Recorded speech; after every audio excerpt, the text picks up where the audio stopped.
Replacing my husband with his friend!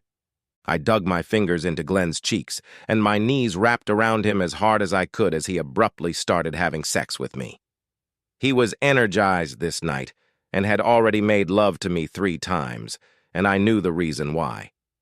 Glenn had been getting me to have sex with another man for over a year, and he had been watching.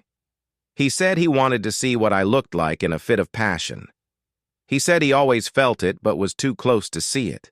He wanted to be able to walk around the bed and look at me from every angle while I let a stranger have sex with me. He swore he didn't want to see me with a stranger. He wanted to see me respond. Then he said, "Aren't you curious what another man will be like? After all, you didn't have boyfriends when we got married. You just have to wonder what another man will be like." Of course I had that desire. But fantasizing and doing something about it are 2 very different breeds of cats. I'd been faithful to Glenn throughout our 14-year marriage, and I was going to leave it at that. Besides, in the back of my mind, I was thinking about the fact that Glenn didn't really want to see me with another man. He wanted to be able to pursue other women, and having me engaged with another man would allow him to say, "You can do it, so I can do it."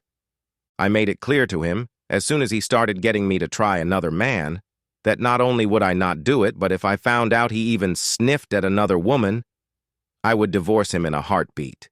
He swore he wasn't even remotely interested in having anything with anyone else, but I was never sure I believed him. No matter how many times I said no, he still brought it up every 2 weeks or so, and I kept repeating, "No way, Glenn, never," until that night. That night I said, "I'll think about it, Glenn. No promises, but I'll think about it." There was no chance I would ever do it. But I was so mad at Glenn for always bringing it up, even though I kept saying, not only no, Glenn, but definitely not. I decided to pull his chain and told him I would think about it. Let him think it would happen eventually, and let his mind feed on it. Let him torture himself waiting for a yes that will never come. It would equal the damn feeling I got from his constant pestering of me about it. But whether I was mad at him or not, I still enjoyed making love to the asshole, and he was in fine form that night. I had lunch with Karen. Karen had been my best friend since 4th grade, and she and I got together for lunch once or twice a week, and once every 2 weeks or so we had a girls' night out. We had no secrets from each other, and I would tell her about Glenn and how he was always pressuring me to let him watch me with another man. She usually just listened and didn't say anything, but when I mentioned that Glenn was still insisting, she said, "So why don't you go and do it?" "What? I can't believe you're telling me to cheat on my husband." "It's not cheating if he knows about it and approves. Think about it, Julie. He'll be watching you, so you'll be safe and you can learn what another man might be like. It's not like you always wanted to know that." "Yes, but it's just a fantasy." "Sometimes fantasies can become reality." "They shouldn't. Besides, I still believe that Glenn wants me to do it just so it will give him an excuse to go and try some other dolly. I just can't believe he wants to watch me make love to some other guy." "Why not?" "From what I've heard, it's not that uncommon. One of the guys I work with is a swinger.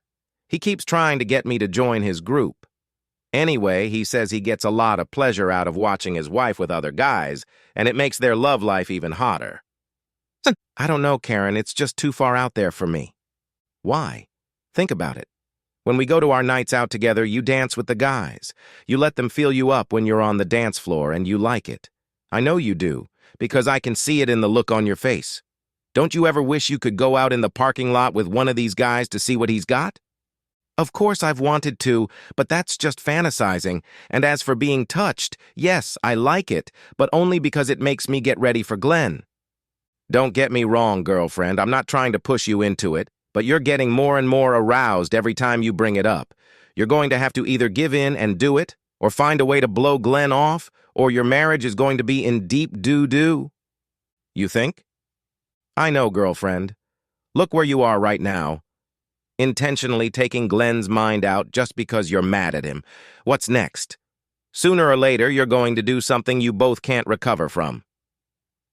That day at work, I pondered Karen's words and had to admit that she was right. I was messing with Glenn's head because I was angry with him. If he had continued to pursue me, it probably would have made me even angrier, and I probably would have done something else. It could have gotten to the point where things would have gotten really bad. But I didn't want to cheat on my husband. The argument that it wasn't cheating didn't matter to me. I promised to leave everyone else and not leave everyone else until my husband told me otherwise. I was happily married, happy with my husband, and didn't want to change anything. Another thing Karen mentioned was also true. I did think about what it would be like to go out in the parking lot with guys I let touch me on the dance floor. I thought about it a lot. I fantasized about it a lot when I was lying in bed at home, and I'm ashamed to admit that I even fantasized about it a couple times. Bad me. Fantasized that it was one of the dancers when Glenn made love to me. I looked at the men I worked with and wondered what they would be like, but it was no different than looking at a $20,000 diamond necklace in a jewelry store window and wondering what it would be like to wear it around my neck. A fantasy, that's all it was. A fantasy. I made a tactical error, telling Glenn that I would think about it was a fiasco. Whereas it used to happen once every 2 weeks or so before he brought it up, now it was every day or two, and sometimes more than once a day. Some days I'd get it at both breakfast and dinner. Have you thought about it yet? Have you come close to a decision? Any chance we can do it this weekend? Come on, Julie, you know you want to try. You've gone from no way to I'll think about it. Come on, Julie, you know you're going to eventually say, okay, one time, I'll try it once, so let's just go ahead and do it. It went on like that for a month until finally I got fed up. In a fit of anger, I said, okay, I'll do it. I'll give in to your sick, twisted fantasies just to get you to stop your stupid whining. As soon as that came out of my mouth, I couldn't believe I had said it. Glenn sat there looking at me with a shocked expression on his face and then said, "It doesn't sound like you really want to do this." Of course I don't want to do this. I've never wanted to do it. I've told you that 1,000 times, but you don't listen. You keep going on and on and on about it, and I'm sick to death of listening to you, so let's just do it and get it over with. You want a cheating wife? So let's just do it. Do I go outside, stand on the corner, and let someone pick me up and then bring him home? Or maybe we go to a bar and I'll let some guy take me to his car and have sex in the back seat while you peek out the window. Anyway, Glenn, let's just get this thing over with. And then I got up and ran out of the room. A week went by, and Glenn never once broached the subject, and I figured he finally realized that I didn't want to do this. It went on like that until the following Thursday when Glenn called me and told me he was having a friend over for dinner. "Cook something yummy, babe. Bill is a bachelor and hasn't had a good home-cooked meal in ages." "Yeah, right," I thought, slamming the phone down. Glenn walked through the front door and called out, "Honey, we're here." I walked into the living room wearing an old, worn-out robe, fuzzy slippers, and no makeup.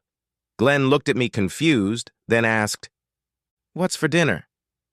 I looked at the guy who was with him and saw a tall, good-looking, and solidly built man of about 35 and said, "If you want to eat, you can go and cook something or call for delivery." I let my robe slip off my shoulders and fall to the floor, exposing my naked body, and then said, "We all know what we're here for, and it's not dinner," and then turned and headed for the bedroom. Once in the bedroom, I turned around and saw that Bill had followed me and had taken off his shirt and was smiling at me. "Glenn told me you were a fox, but even he didn't appreciate you." I looked past Bill and saw Glenn carrying one of the dining room chairs. He set it a little to the side, but so that he could see everything that was going to happen on the bed. Bill looked me over and said, "I can't believe I'm going to have sex with you." I sat down on the bed and said, "So that makes 2 of us, but you can only do it if you have a contraceptive." "I do," he said, and pulled one out of his pants pocket and opened it and handed it to me, and I stood there holding it while he finished undressing. When he pulled down his briefs, I sighed. He smiled and said, "I know what you're thinking, but you'll get over it. Trust me, you can handle it." I looked over at Glenn, who was sitting in a chair in the dining room grinning like the village idiot, and I think I saw his smile slip a little when I threw the rubber to the floor and said, "There's no way I'm going to use this. I'm not going to test this tool with anything between it and me." "Good girl," Bill said. He made love to me. After 4 rounds of sex, Bill sank down next to me. "That was amazing, Julie. That was the best sex I've had in years." I looked at Glenn, who was wiping his hands, and said, "That's the best sex I've had in my life in a long time." I saw Glenn's head jerk upward when I said that. I reached down and started caressing Bill's body, and he murmured in my ear, "I wish we were at my house. We could do this all night and all day tomorrow." "How close do you live?" 10 minutes away." "Give me a minute to put something on and we'll go." 2 minutes later, I came out of the bathroom and found Bill already dressed and ready to go. As Bill and I headed for the front door, Glenn said, "What about me?" I laughed and said, "You can stay here and play with yourself, Glenn. I think you've been replaced." The look on his face was priceless as Bill and I walked out the front door. Once outside, Bill said, "You're certainly a great woman, Julie, but I'm not the type to settle down with just one woman." "Don't worry, Bill. I love the asshole, and I'll be back at his house in a couple days or so, and I'm willing to bet I'll never hear him mention that I was with another man again." "Not even with me from time to time? We'll have to wait and see, won't we?" The end! Subscribe to my channel. Thank you.